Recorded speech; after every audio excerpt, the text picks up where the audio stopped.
लोग जो है देखेंगे श्रद्धा पूर्वक सच्चाई से परमेश्वर का भय मानने के द्वारा मिलने वाले आशीषों के बारे में। हमारा विषय है श्रद्धा पूर्वक सच्चाई से परमेश्वर का भय मानने से मिलने वाले आशीष है। हम लोग भजन संहिता किताब 115 अध्याय और 13 पद पढ़ेंगे। क्या छोटे क्या बड़े जितने यहोवा के डरवैये हैं वह उन्हें आशीष देगा।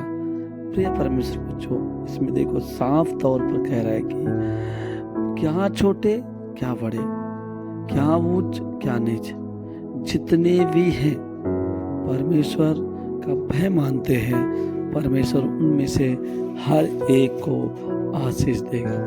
छोटे बड़े ऊंच नीच प्रिय परमेश्वर बच्चों मायने नहीं रखता, लेकिन याद रखो जितने भी लोग परमेश्वर का भय मानते हैं परमेश्वर उन्हें आशीष देता है। हम कैसे हैं, बच्चे हैं, बुजुर्ग हैं या फिर छोटे हैं बड़े हैं, जाति में छोटे हैं, क्या है, ये हमारे लिए परमेश्वर के लिए कुछ भी मायने नहीं है।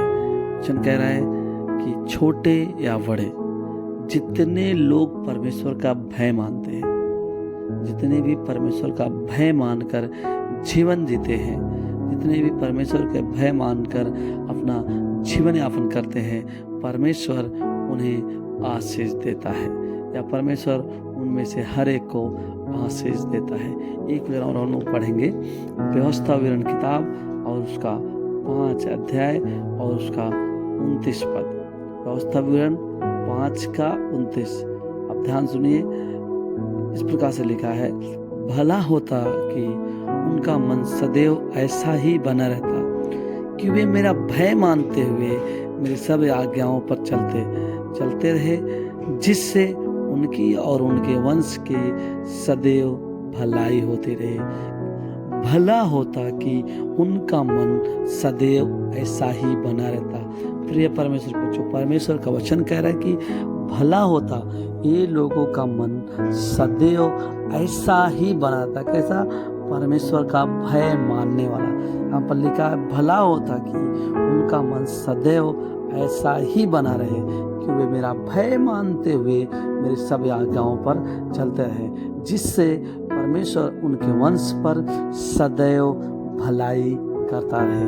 प्रिय परमेश्वर बच्चों, परमेश्वर का भय मानने के द्वारा या फिर हम जब परमेश्वर का भय मानते हैं, परमेश्वर हमें आशीष करता है। और इतना ही नहीं, परमेश्वर हमें हम और हमारे वंश पर सदैव भलाई करता है। लेकिन कब?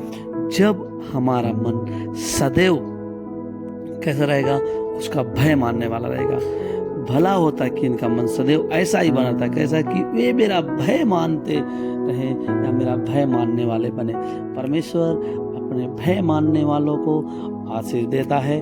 परमेश्वर उनको आशीष करता है जो उसका भय मानते हैं। और दूसरा, जो लोग का मन परमेश्वर का भय मानने में हमेशा लगा रहता है, परमेश्वर उनके वंश को आशीषित करता है। जैसा कि हम लोग उदाहरण के तौर पर देख सकते हैं, दाऊद परमेश्वर का भय मानता था।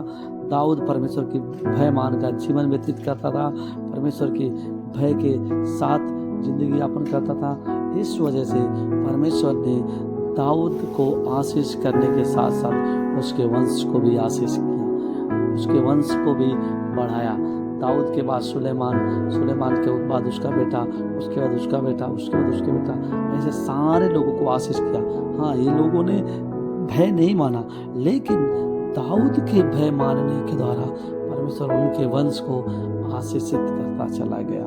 तो प्रिय परमेश्वर बच्चों, यदि हमारा मन परमेश्वर का भय मानने पर लगा रहेगा तो परमेश्वर हमें और हमारे वंश को निश्चय आशीष करेगा, या फिर वह हमारे लिए भलाई करने वाला परमेश्वर है। ये परमेश्वर बच्चों, परमेश्वर का भय मानने के द्वारा परमेश्वर हम में से हर एक को आशीषित करेगा। आप सभी को बहुत ही आशीष मिले, परमेश्वर का अनुग्रह सभी पर बने रहे, सभी को परमेश्वर आशीष करे और सारे लोग परमेश्वर का भय मानकर जीवन यापन करें। परमेश्वर बहुत ही आशीष करे।